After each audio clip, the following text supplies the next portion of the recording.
Yawa. Angori mi zaka kai ni. Don mu je. Kai, me na pep. Na'am. Drop nake so in dauke ka.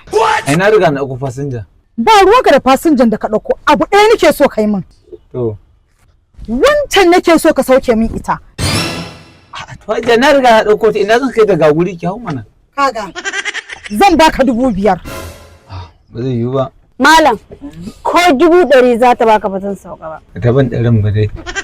Zan yi maganin ki. Na rantse sai ki sauka akan napep. Ina ni ba sa aiki bace.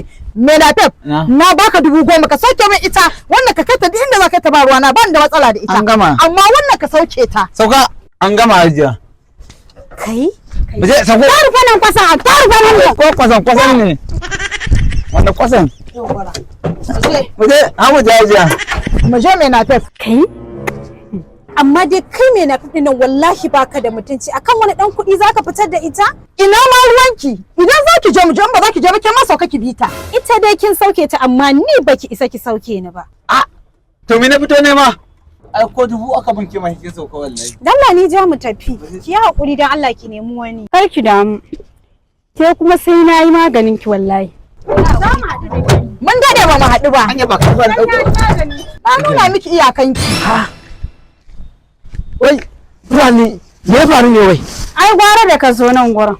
Me ya faru kike ta kira tun ɗazu?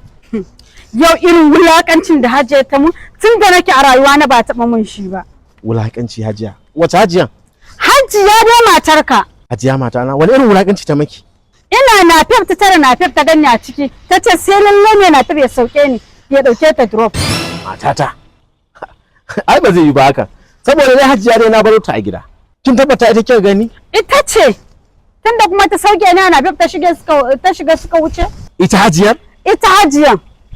Bari ko in kira ta injiniya aka yi ta fita. A'a.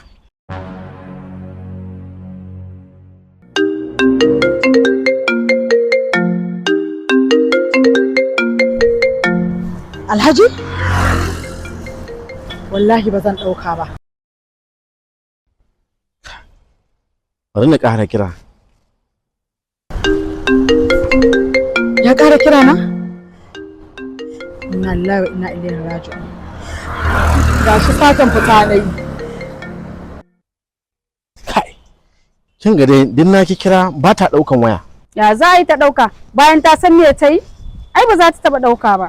To yanzu amma kina dai ji ko? Ki yi haƙuri. Ni kuma zan je in same ta in ji dalilin da yasa ta haka kuma zan ɗauki mummunan mataki akan haka idan har